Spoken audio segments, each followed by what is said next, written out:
So hi hello guys, ನೀವೇನಾದ್ರೂ weekend ಅಲ್ಲಿ ಒಂದು ಒಳ್ಳೆ ಟ್ರೆಕ್ಕಿಂಗ್ ಪ್ಲೇಸ್ ನ ನೋಡ್ತಾ ಇದ್ದೀರಾ? ಚಿಕ್ಕಮಂಗ್ಳೂರ್ಗಿಂತಾನು ಚೆನ್ನಾಗಿರ್ಬೇಕಾ? ಬನ್ನಿ ನಾನು ತೋರಿಸ್ಕೊಡ್ತೀನಿ. ಸೊ ನಾವು ಗೊತ್ತಲ್ಲ ಬಜೆಟ್ ಫ್ರೆಂಡ್ಲಿ ಟ್ರಾವೆಲರ್ಸ್, ಮೈಸೂರಿಂದ ಅಥವಾ ಬೆಂಗಳೂರಿಂದ ಕೊಳ್ಳೇಗಾಲಕ್ಕೆ ಬನ್ನಿ. ಕೊಳ್ಳೇಗಾಲದಿಂದ ನಿಮ್ಗೆ ಮಲೆ ಮಹದೇಶ್ವರ ಬೆಟ್ಟಕ್ಕೆ ಬಸ್ ಸಿಗುತ್ತೆ, ಹತ್ಕೊಳ್ಳಿ. ಅಲ್ಲಿಂದ ನಾಗಮಲೆ ಬೆಟ್ಟಕ್ಕೆ ಟ್ರೆಕ್ಕಿಂಗ್ ಇರುತ್ತೆ. ಬಂದ ದಿನ ನೀವು ಮಹದೇಶ್ವರ ಬೆಟ್ಟ ನೋಡ್ಕೊಂಡು ಆರಾಮಾಗಿ ಕಾಲ ಕಳೆದು ಫ್ರೆಶ್ ಅಪ್ ಆಗಿ ಡಾರ್ಮೆಂಟ್ರಿಯಲ್ಲಿ ರೂಮ್ ಬುಕ್ ಮಾಡ್ಕೊಂಡು ಪ್ರೆಸೆಂಟ್ ಡೇನ ಎಕ್ಸ್ಪ್ಲೋರ್ ಮಾಡಿ ನೆಕ್ಸ್ಟ್ ಡೇ ಮಾರ್ನಿಂಗ್ ನೀವು ಟ್ರೆಕ್ ನ ಸ್ಟಾರ್ಟ್ ಮಾಡಬಹುದು. ಸೊ ನೀವೇನಾದ್ರೂ ಟಿಕೆಟ್ ಬುಕ್ ಮಾಡಿಲ್ಲ ಅಂದ್ರೆ ತೊಂದರೆ ಇಲ್ಲ, ಇಲ್ಲೇ ಆಫ್ಲೈನ್ ಟಿಕೆಟ್ಸ್ ಅವೆಲ್ಲ. ಅಂದ್ರೆ ಯಾಕೆ ಬರಕ್ಕೂ ಮುಂಚೆ ಟಿಕೆಟ್ ನ ನೀವೇ ಅರಣ್ಯ ವಿಹಾರದಲ್ಲಿ ಬುಕ್ ಮಾಡ್ಕೊಂಡ್ ಬಂದ್ಬಿಡಿ. ಏನಕ್ಕೆ ಅಂತಂದ್ರೆ ಒಂದೊಂದ್ಸತಿ ಸಿಗದೆ ಅಥವಾ ಲೇಟ್ ಆದ್ರೂ ನಿಮ್ಗೆ ತೊಂದರೆ ಅಲ್ವಾ. ಸೊ ಬರೀ 200 ರೂಪಾಯಿ ಅಷ್ಟೇ ಕಂಡ್ರಿ, ಬೇರೆದ್ರ ತರ 300 ಜಾಸ್ತಿ ಏನ್ ಕೊಡಂಗಿಲ್ಲ, ಯಾವುದೇ ಗೈಡ್ ಇಲ್ಲ, ಆರಾಮಾಗಿ ಹೋಗ್ಬೋದು.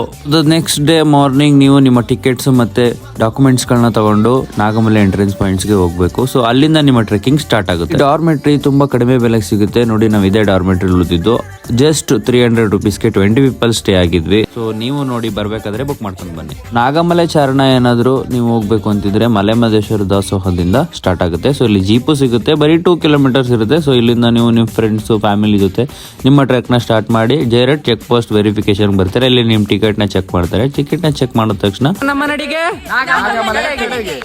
ದಾರಿ ಉದ್ದಕ್ಕೂ ಅಂಗಡಿಗಳಿರುತ್ತೆ. Tea coffee ಕುಡ್ಕೊಳ್ಳಿ. ಪಕ್ಕದಲ್ಲೇ ಫ್ರೆಶ್ ಅಪ್ ಆಗಬೇಕು ಅಂದ್ರೆ ಬಾವಿ ಇರುತ್ತೆ, ಸ್ನಾನ ಮಾಡ್ಕೊಳ್ಳಿ. ಇಲ್ಲಿಂದ ಪ್ರಕೃತಿ ಸೌಂದರ್ಯನ ಸೌದು ಅಲ್ಲಿಂದ ನೀವು ನಾಗಮಲೆಗೆ ಹೋಗಿ ತೆರಳ್ತೀರಾ.